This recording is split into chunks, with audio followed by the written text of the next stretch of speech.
मैं professor doctor Kailashpati Goswami, आचार्य हिंदी विभाग, DAV स्नातकोत्तर महाविद्यालय सिवान।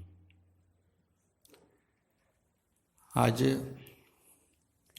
कक्षा एमए हिंदी द्वितीय सेमेस्टर की पत्र संख्या 8 पर चर्चा होगी। पिछली कक्षा में जैसा कि हम सब जानते हैं, संस्कृत भाषा और साहित्य का अध्ययन करना है। पिछली कक्षा में हमने महाकवि कालिदास पर एक सामान्य परिचय प्रस्तुत किया था।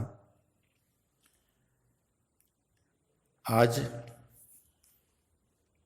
का जो शीर्षक है वह यह है, महाकवि कालिदास की काव्य कला। जी हाँ, आज महाकवि कालिदास की काव्य कला पर चर्चा होगी।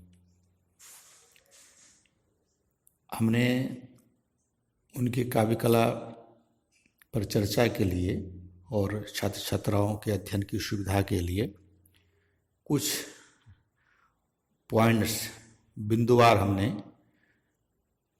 रखने का प्रयास किया है।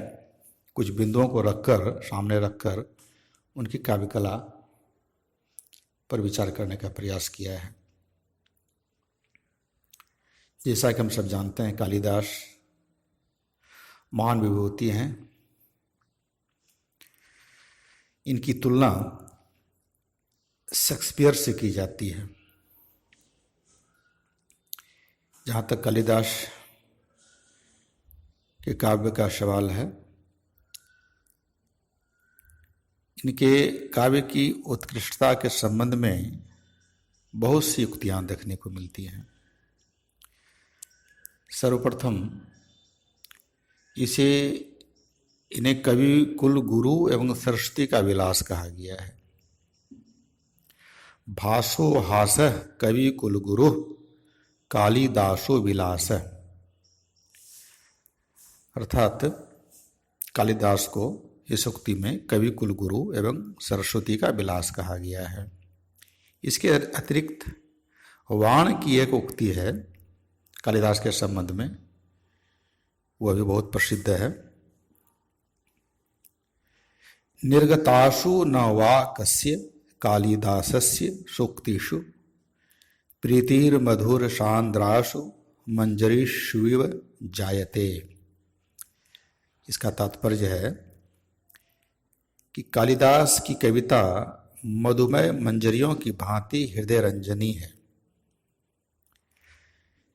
इसके अतिरिक्त समस्त कवियों की गणना में कालिदास को मूर्धन्य बताते हुए किसी ने कहा है, पुरा कविणा गणना प्रसंगे कनिष्ठिकाधिष्ठित कालिदासा। अर्थात कवियों की गणना में सर्वप्रथम अगर किसी की गणना की जाएगी तो सर्वप्रथम कालिदास का नाम लिया जाता है, उन्हीं का नाम लिया जाएगा। इस भांति कई प्रशंसात्मक उक्तियां कालिदास के कवित्व के विषय में प्रचलित हैं।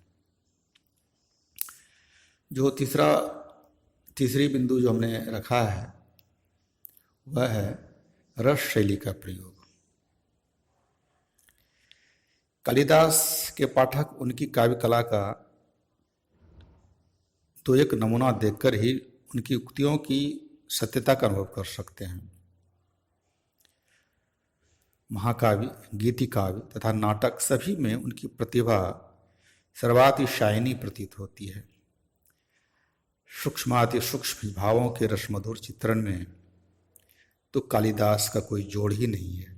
इसलिए रसमर्मज्ञ लोग उनकी शैली को रस शैली ही कहते हैं। रस शैली मतलब उनका जो रस चित्रण है वह बेजोड़ है। अपने महाकाव्य में रस माधुरी के साथ उन्होंने कला का जो सुंदर समन्वय किया है, उससे उनकी कविता सजी हुई तथा अंतर्बाह्य सौंदर्यपूर्ण परम मनोहर हारिणी परम मनोहारिणी सुंदरी की भांति सुशोभित होती है। अगला पॉइंट है, अगली बिंदु है कि इनकी काव्य में कृत्रिमता नहीं पाई जाती है, कृत्रिमता का अभाव होता है। इनकी कवि कालिदास की कविता में कृत्रिमता नाम की कोई चीज़ नहीं होती है, वह स्वतः स्फूर्त होता है। शब्दों का जो चयन होता है इनके श्लोक में, अब देखिएगा जब पारायण कीजिएगा, अध्ययन कीजिएगा तो पता चलेगा कि जबरदस्ती किसी शब्द को थोपने का उन्होंने प्रयास नहीं किया है। उनका एक एक शब्द हृदय से स्वतः निकलता हुआ प्रतीत होता है। प्रयत्नपूर्वक उन्होंने कविता में अलंकार आदि लाने का प्रयास नहीं किया, बल्कि उनके काव्यों में अलंकार आदि भी स्वतः शब्दबोध से प्रतीत होते हैं। जहाँ तो गुण का सवाल है, इनके काव्य के गुण का सवाल है, इनके काव्य में तीनों गुण का प्रयोग मिलता है। तीनों गुणों से मतलब है माधुर्य, ओज एवं प्रसाद। समन्वित रूप से ये तीनों गुण उनके काव्य में प्राप्त होते हैं। जो अगला बिंदु है वह है इनकी भाषा सरल, सहज एवं प्रभावोत्पादक होती है। इनकी भाषा भी क्लिष्ट तथा अग्राह्य न होकर बिल्कुल सरल एवं सहज होती है, बिल्कुल प्रभावोत्पादक होती है। पढ़ने के बाद, पारायण करने के बाद मन को भाषा छू जाती है। उनकी रसमाधुरी से प्रभावित होकर साद्र समुद्र के पार रहने वाले गेटे जैसे विद्वान के हृदय में भी कवि के शाकुंतल के विषय में ये उद्गार निकले थे। गेटे जैसे विद्वान के उद्गार हैं,